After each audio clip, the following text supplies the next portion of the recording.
우리는 바울의 1차 전도행 여정을 함께 밟고 있습니다.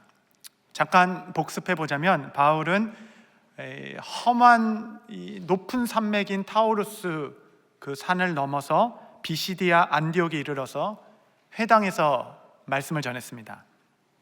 사도행전 13장이 특별한 이유는 사도 바울의 설교 전문이 실려 있기 때문입니다. 이 설교문 안에는 오직 하나님께서 그리스도를 통하여 하신 일만 전하는 복음 설교 그 표본이 되었습니다. 드디어 만세 전부터 감추어졌던 신령한 지식이 밝혀졌습니다. 이 복음은 모세 율법으로 의하여 누구도 의롭다 할 수 없으나 이 사람 오직 그리스도를 힘입어 믿는 자마다 의롭게 여김을 받게 되는 하나님의 능력이시라. 이 복음을 바울은 담대하게 선포했습니다. 여기까지 이제 우리 부활절에 다루었죠. 이 복음이 선포되었을 때 그야말로 비시디아 안디옥은 뒤집어졌습니다. 사람들이 말씀에 너무 은혜가 되니 다음 안식일에도 와서 또 말씀을 전해 주십시오 라고 부탁하였습니다. 이 모든 사람들이 제대로 은혜를 받아서 사도들의 곁을 떠나지를 못합니다. 말씀을 더해 주십시오. 듣고 싶고 또 듣고 싶다 합니다. 도시 전체에 소요가 일어났습니다. 여러분, 비시디아 안디옥에는 하나도 기적과 이적의 기록이 없어요. 병든 자가 낫거나 눈먼 자가 눈을 떴거나 그런 역사가 없습니다.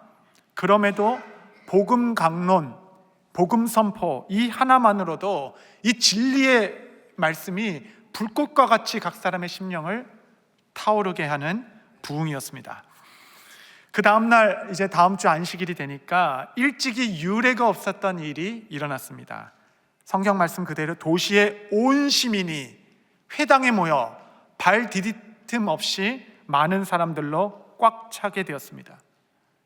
이제 하나님의 나라는 거침없이 세워지겠구나, 이런 기대를 가질 수 있는 이때에 여러분, 원수들도 총집결하여 이 복음의 역사를 회방하기 시작합니다. 원수들은 이 복음의 진보를 싫어했습니다. 그래서 그들은 이 바울과 바나바를 이 도시에서 몰아내고자 하는 계획을 세우게 되었죠. 그들이 이 계략을 실행시키기 위하여 꺼내든 비장의 무기가 무엇인가?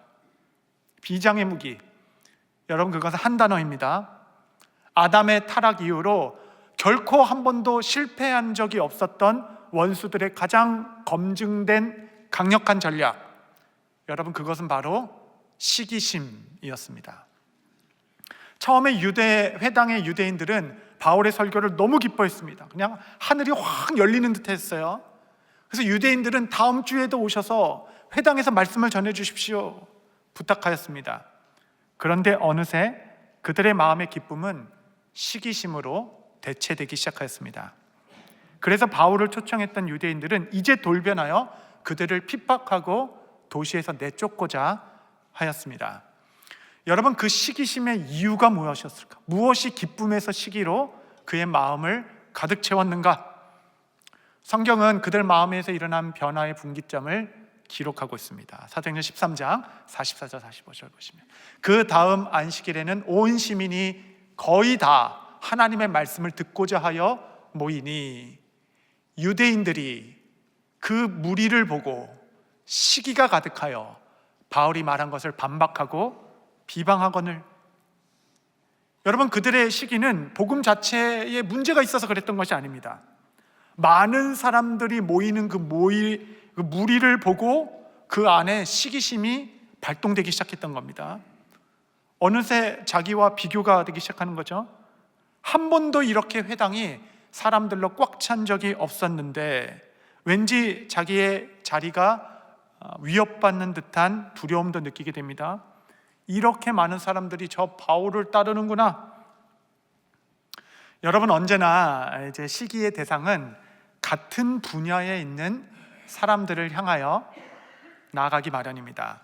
같은 곳을 바라보고 같은 우물을 먹는 사람들끼리 경쟁자가 되는 것입니다.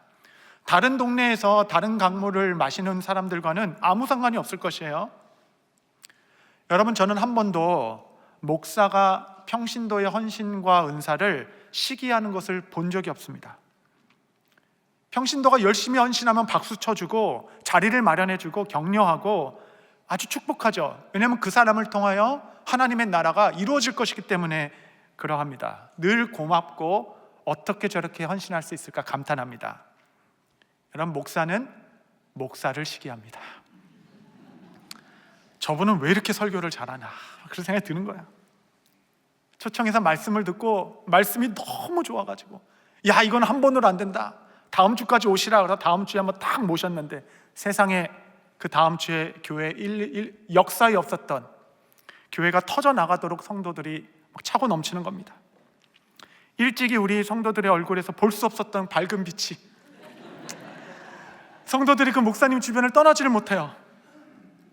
교회도 부흥하고 하나님 나라도 확장되어 너무 좋은데 왠지 밤에 잠이 안 옵니다. 뭐라고 이렇게 표현하기 그 미묘한 감정. 동일하게 교인이 목사를 시기하는 경우도 극히 드뭅니다. 나는 왜 목사보다 말씀을 잘 가르치지 못할까, 막 그런 분들은 빨리 회개하시고 신학교 가셔서 목사 안수 받으십시오. 교인은 교인을 시기합니다. 당신은 도대체 얼마나 잘났길래 왜 이렇게 튀려고 하냐, 혼자만 잘났냐. 여러분, 우리 모두에게는 시기하는 마음이 있습니다. 여러분, 이게 제일 어렵습니다. 어느 정도 안 그런 척은 할 수 있겠는데 누구도 완전히 자유하다 말할 수 없습니다. 여러분, 이 시기는 무서운 것입니다. 원수들의 이 검증된 전략. 여러분, 물질적인 비교에서 오는 부러움, 그 부러움에서 오는 시기는 이건 유도 아닙니다. 영적인 일에 관한 시기심은 더욱 잔혹합니다. 최초의 살인 가인과 아벨의 문제는 시기였습니다. 가인이 아벨을 시기할 때, 야, 너의 목축업은 왜 이렇게 잘 되냐, 나의 농사는 이렇게 안 되는데, 그래서 시기한 것이 아니죠. 그는 물질적인 비교의 시기가 아니었습니다. 그는 영적인 일에 관한 그 시기는 파괴적이고 매섭습니다. 의인이라 할지라도 그 시기심은 그 사람을 나무에 달아 파멸시키기까지 사그러들지 않습니다. 그 파멸의 순간까지도 조롱하게 합니다. 예수님을 십자가에 못 박히게 한 제사장들과 바리새인들은 그들의 불법의 문제가 아니라 그들이 시기심으로 말미암아 그리스도를 나무에 달게 하였습니다. 한번 좀 점검해 보시죠. 내 안의 시기심은 얼마나 자라나고 있는가. 고린도전서 13장에 보면 사랑장이라고 나와 있죠. 사랑은 무엇이다 라고 사랑의 15가지 속성을 말하고 있습니다. 15개 중에 7개는 긍정문이에요. 사랑은 인내하고 오래 참고. 그리고 8개는 부정문입니다. 사랑은 이런 게 아니야. 그 8가지는 이러합니다. 사랑은 시기하지 않으며, 자랑하지 않으며, 교만하지 않으며, 무례히 행하지 아니하고, 자기의 유익을 구하지 아니하며, 성내지 아니하고, 악한 것을 생각하지 아니하며, 불의를 기뻐하지 아니한다. 이것이 사랑이 아닌 8가지이죠. 여러분, 이것이 8가지 같지만 사실은 한 뿌리에서 나오는 것입니다. 이 뿌리의 시작은 가장 처음에 언급된 사랑은 시기하지 아니하며, 이 시기심으로부터 8가지 사랑을 파괴시키는 열매들이 자라나기 시작하는 겁니다. 한번 점검해 보죠. 내 안에 어떤 마음이 있는지. 시기심이 내 안에 들어오면 자연스럽게 드러나는 행동이 자기 자랑입니다. 사랑은 2번째죠. 자랑하지 아니하며. 여러분, 자랑은 과장하는 겁니다. 여러분, 생각해 보십시오. 내가 어떤 상황에서, 어떤 환경에서 나는 스스로를 과장하고 있는가. 우리가 과장하는 이유는 3번째, 교만하기 때문에 그렇습니다. 나를 더 높게 보이려는 의도. 여러분, 교만이라는 것은 다른 사람들은 다 아는데 나만 모르는 무시무시한 정말 무지의 영입니다. 어느새 이 교만이 무뎌지게 되면 4번째, 사랑은 무례히 행하지 아니하며. 무례히 행하기 시작합니다. 한 사람을 바보 만들고 그 사람을 막대합니다. 여러분, 이렇게 무례히 대항하는 이유는 5번째, 자기의 유익을 구하기 때문에 그러죠. 어떤 상황에서도 내 자리, 내 기분이 제일 중요합니다. 내 영광, 내 목, 내 유익, 내 명예, 내 감정이 가장 먼저이기 때문에 무례히 행하게 되는 거죠. 그러니 여섯 번째, 성내게 됩니다. 분을 내게 돼요. 여러분, 이런 사람들의 그 화냄을 말하는 전문 용어가 있습니다. 그 전문 용어는 발작적 분노. 발작적 분노. 아니 뭐 분노도 맥락이 있어야지. 갑자기 그냥 모든 사람 깜짝 놀랍게 화를 버럭 내는 것이에요. 이 분노가 쌓이면 일곱 번째, 악한 것을 생각하기 시작합니다. 심사숙고합니다. 이것을 어떻게 갚아줄까? 그리고 여덟 번째, 그 사람을 결국 파괴시켜 그 불의를 기뻐합니다. 칸트가 이런 말을 했다고 합니다. 내 친구의 불행에는 기분 나쁘지 않는 무언가가 있다. 여러분, 이 여덟 가지의 그 파괴적인 이런 성품들이 굴비 엮듯이 시기심 하나에 다 묶여서 올라오게 됩니다. 이 모든 것의 시작이 시기심입니다. 원수들의 제일 전략, 시기심으로 그리스도를 죽게 하였고 교회를 파멸시키는 사탄의 계략, 누구도 자신할 수 없고 누구도 피해갈 수 없는 이 시기심의 문제에서 과연 우리는 어떻게 자유할 수 있을까? 본문은 딱 한 문장으로 우리에게 권면합니다. 여러분, 이 방법밖에 없어요. 사도행전 13장 43절 말씀에 회당 모임이 끝난 후 유대인과 유대교에 입교한 경고한 사람들이 많이 바울과 바나바를 따르니 두 사도가 더불어 말하고, 여기부터 같이 읽겠습니다. 시작. 항상 하나님의 은혜 가운데 있으라 권하니라. 할렐루야. 항상 주의 은혜 가운데 거하라. 여러분, 우리가 같은 곳을 바라보고 같은 우물을 먹을 때 우리는 시기하게 됩니다. 그래서 시기를 이기는 방법은 우리는 더 높은 곳을 바라보는 것이에요. 여러분, 전혀 다른 물을 마시기 시작하는 겁니다. 나의 갈증을 단번에 씻어낼 생명수가 있다 말씀하시죠. 그것은 바로 은혜의 강물입니다. 항상 그 은혜의 강에 있으라.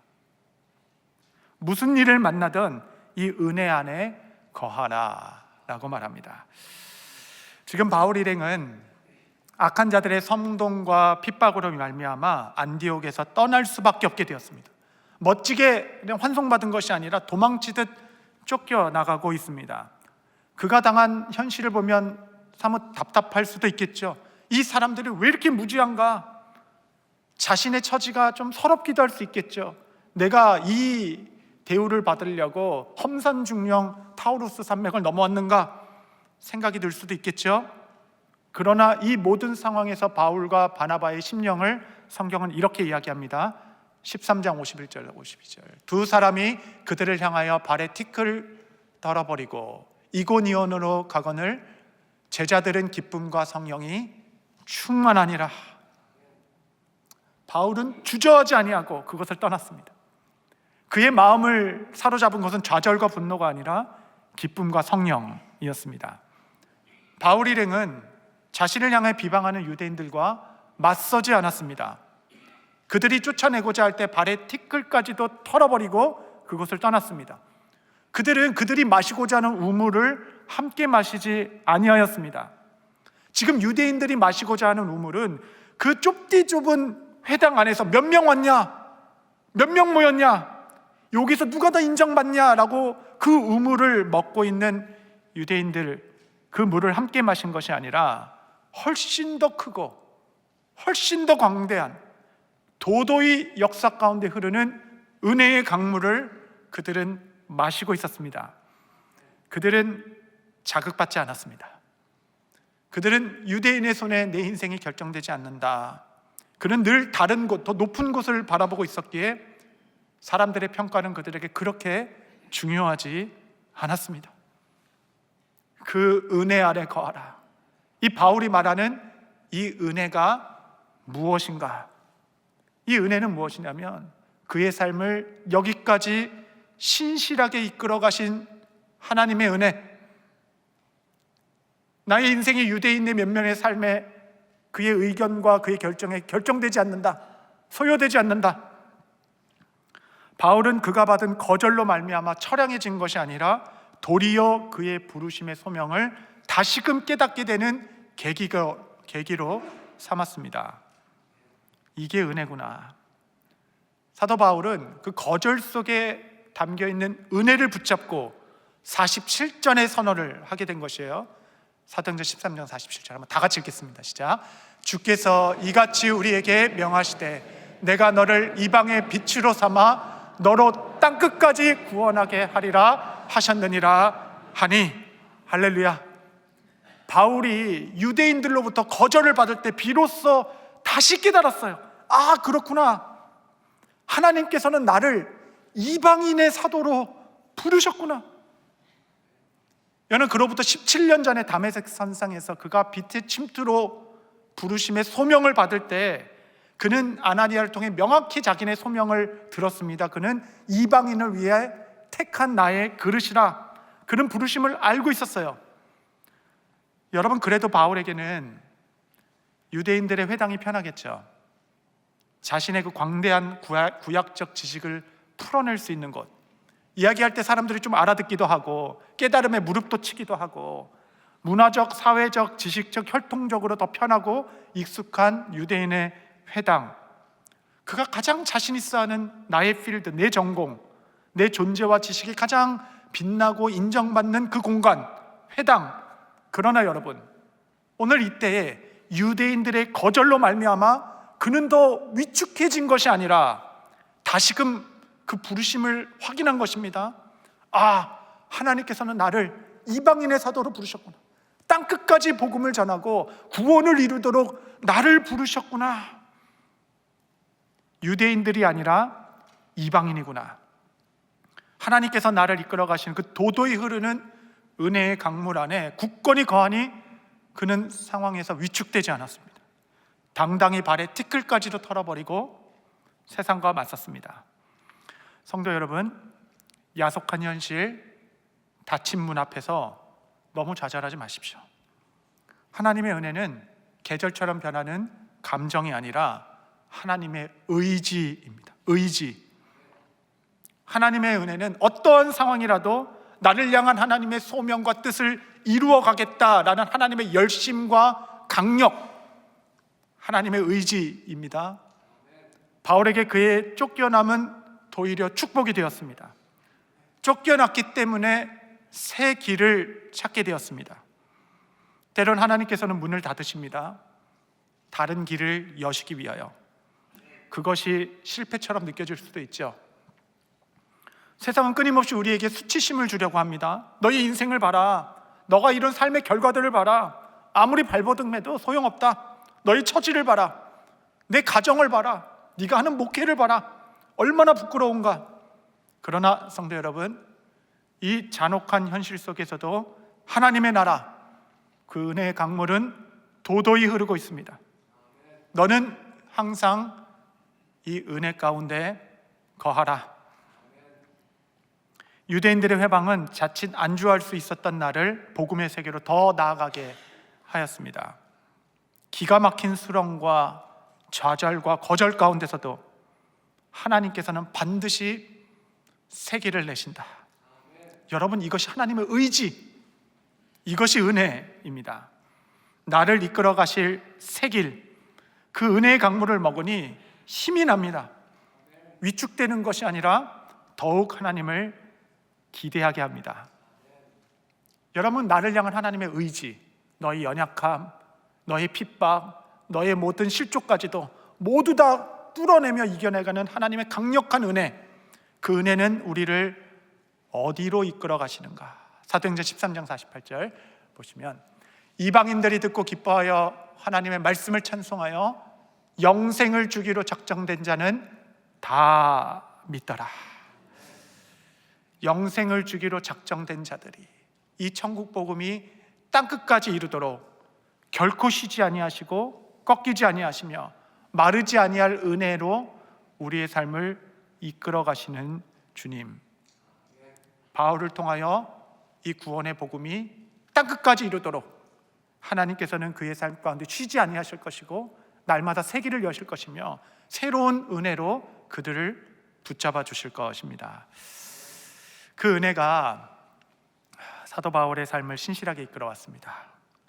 17년 전 다메섹 도상에서 아무것도 모른 채 악으로 치닫던 그를 빛으로 불러주신 것도 하나님의 은혜였고, 그때 때마침 제자 아나니아가 있어 교회로 초청하여 세례를 받게 하신 것도 하나님의 은혜였고, 그 이후 13년이나 되는 시간 동안 고향에 칩거하였는데, 만약 그 근처에 수리아 안디옥 교회가 개척되지 않았더라면, 안디옥 교회에서 목회하던 바나바가 그때 바울을 생각하고 다소까지 그를 맞으러 찾아오지 않았더라면, 안디옥 교회에서 열심히 사역할 때 그 교인들이 자신의 욕심에 불순종하여서 그들을 선교사로 세우지 않았더라면, 구브로에서 왕성하게 하나님 나라가 일어날 때 거기에 안주하고 여기에 우리가 그냥 머물러 있자라고 그들이 만약 결정했었더라면, 버가에서 마주한 높고 높은 타우루스 산맥에 좌절하여 그 길을 포기했더라면, 여러분이 영생의 복음은 오늘날 비시디아 안디옥까지 이르지 못했을 것입니다. 지난 모든 과정에서 단 한순간도 어긋남 없이 주께서 그들이 구원된, 택정된 자들이 다 구원에 이르기까지 그의 삶을 신실하게 이끄신 하나님의 은혜, 너희는 삶의 수렁과 폭풍 가운데서도 그 은혜 안에 거하라. 이 한 가지 목적을 통하여 도도히 흐르는 그 은혜의 강물을 마시라. 여러분, 바울의 일행은 쫓겨나는 현실 가운데서도 결코 그의 삶이 빈곤해지거나 절망하지 않았습니다. 무슨 일을 당해도 그 실수가 없다 하시는 하나님의 은혜 안에 거하라. 사랑하는 성도 여러분, 결국 인생은 무엇을 바라보는가입니다. 군대에서 보초를 설 때 여러 가지 원칙 중에 하나가 있어요. 그것은 한 곳을 너무 계속 주시하지 말라라는 겁니다. 한 곳을 너무 집중해 보면 뭐가 움직이는 것 같이 보이기도 하고, 허상도 보이고, 돌 같은 게 사람처럼 보이기도 하고 그럴 수 있습니다. 그럴 땐 잠시 주의를 환기시키고 먼 산을 한번 쳐다보고 다시 돌아보면 비로소 그 실체를 볼 수 있게 되죠. 지난주 저는 일본 선교에 다녀왔습니다. 우리 교회가 함께 파송한 강호건 선교사님 신학교를 방문했습니다. 사진을 하나 좀 보여드리면, 이 CBI, Christ Bible Institution, 아주 좋은 건물이, 저기가 신학교도 있고 교회도 하고 기독교 문서도 하는 센터입니다. 여기서 현재 신학생이 한 12명 정도 공부하고 있습니다. 왜 이렇게 상대적으로 신학생이 적냐라고 할 수 있지만, 일본 전체에서 1년 내 신학교 졸업생이 50명밖에 안 된다고 합니다. 근데 작년에 이 학교에서만 5명이 졸업하였으니 일본 교회의 10분의 1을 책임지는 센터이기도 합니다. 이 센터 4층에 올라가면 조그만한 기념판이 하나 있습니다. 사진 한번 보여주시면, 밑에 이름이 보이신지 모르겠습니다. 제미슨, 캐서린, 에즈라, 바이올렛, 칼빈, 펠스, 이 5명의 가족입니다. 그 옆에 뭐라고 써 있냐면 They entered glory together. 줄라이 31일 2016년. 하나님의 영광 가운데 함께 들어가다. 이 가정은 존 파이퍼 목사님 교회에서 일본 선교사로 헌신하여 이 센터에서 신학교와 교회 개척 사역을 위하여 헌신하고 파송을 준비했던 가족입니다. 이 가족의 모토가 Joy of Japan, 일본의 기쁨, 교회 개척과 또 헌신한 자들을 위하여 선교사로 위탁했습니다. 이들이 쓴 블로그가 있는데 이들이 어떻게 헌신했는가 그런 이야기가 나와요. 하루는 남편 제미슨이 아내 캐설린에게 나가서 이제 나는 당신에게 2번째 프로포즈를 해야 되겠습니다. 그래서 제목이 The Second Propose. 2번째 프로포즈는 우리의 남은 인생을 Joy of Japan, 일본의 복음화를 위하여 살아갑시다 라고 2번째 프로포즈를 했고, 이 가족은 함께 선교에 헌신하게 되었습니다. 두 부부는 모든 훈련을 마치고 선교를 위한 펀드까지 다 채운 후에 파송을 불과 한 달 앞둔 7월 31일 교통사고로 5가족이 모두 한날 한시에 하나님의 부르심을 받게 되었습니다. 더 펠스 가정, 여러분, 그들은 이 땅에서 어떤 것도 이룬 것이 없다 할 수 있겠지만 그들의 삶은 결코 허망하거나 부끄럽지 않습니다. 우리는 그 하나님의 높으신 뜻을 다할 수는 없지만 지금 이 순간에도 열방을 구원하시기 위한 하나님의 뜻은 도도한 강물이 되어 흐르고 있습니다. 이제 이들의 뜻을 이어받아 또 다른 선교사 맷 뉴커크 교수님께서 이 신학교의 총장이 되어 학교를 이끌어 가고 계십니다. 여러분이 집착하고 있는 그것이 무엇이든 간에 잠시 눈을 들어 이처럼 단호하면서도 도도히 흐르는 선교의 큰 역사, 여러분의 시야를 조금만 확장하여서 지금 하나님께서 어떤 일을 쉬지 않고 하고 계신지를 보시기 바랍니다. 이것에 비하여 회당에 오늘 몇 명 왔냐, 내가 얼마나 인정받고 있는가 숫자를 세고 있는 것은 너무 작은 우물이죠. 눈을 들어 크고 놀라우신 하나님의 경영, 모든 작정된 자를 부르시기까지 쉬지 않고 은혜가 다함이 없다라고 말씀하신 하나님의 놀라운 일에 여러분 동참할 수 있게 되시기를 바랍니다. 바울은 다메섹에서 삶이 디스오리엔테이션 됐죠. 삶의 방향을 잃게 되었습니다.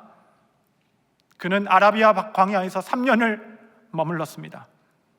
그는 풍토병에도 걸렸고 관계의 갈등으로 괴롭기도 하였으며 그는 13년간의 침묵의 시간을 보내야만 했고 타우루스 산맥을 넘어야 했으며 비시디아 안디옥에서는 거절로 쫓겨났습니다. 그의 보이는 삶은 무엇 하나 풀리지 않는 것 같지만 실상 하나님의 은혜는 가장 강렬하게 한치의 오차도 없이 오직 작정된 자를 구원에 이르기 위한 하나님의 그 열심과 의지를 가지고 여러분의 삶을 은혜로 이끌어간다 하시니 여러분 모든 상황에서 그 은혜 아래 힘써 거하시는 성도들 되시기를 바랍니다. 사랑하는 성도 여러분, 때론 폭풍우 한가운데 있으면 이 은혜가 잘 안 보입니다. 그럴지라도 그 은혜 안에 굳건히 서시기를 바랍니다.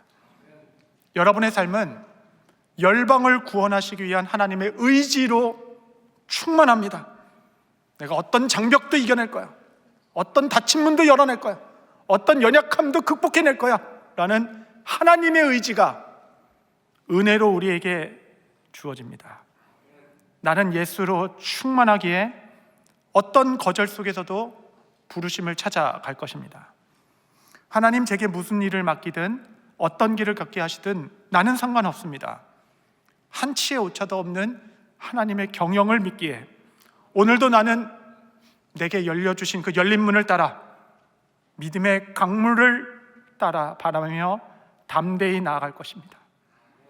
성도 여러분, 이 땅에서 하나님께서 주신 복을 누리며 힘을 다하여 선교하는 것도 복되지만 5명의 온 가족이 마지막까지 선교를 꿈꾸다 다 같이 함께 손잡고 그 영광스러운 나라에 함께 입성하는 것도 복됩니다. 우리는 그런 신앙의 고결함을 가지고 살아가는 자들입니다. 저는 이러한 제자들이 많이 일어나는 교회가 되기를 꿈꿉니다. 항상 주의 은혜 아래 거하라. 그 은혜의 강물 때문에 살아가는 여러분 되시기를 축복합니다. 기도하시겠습니다. 거룩하신 주님, 폭풍우 한가운데서도 주의 은혜를 바라봅니다. 오직 예수로 복음으로 충만하여 다함이 없고 꺾이지 아니하는 하나님의 은혜 안에 살아가는 종들 되게 하옵소서. 예수님의 이름으로 기도합니다.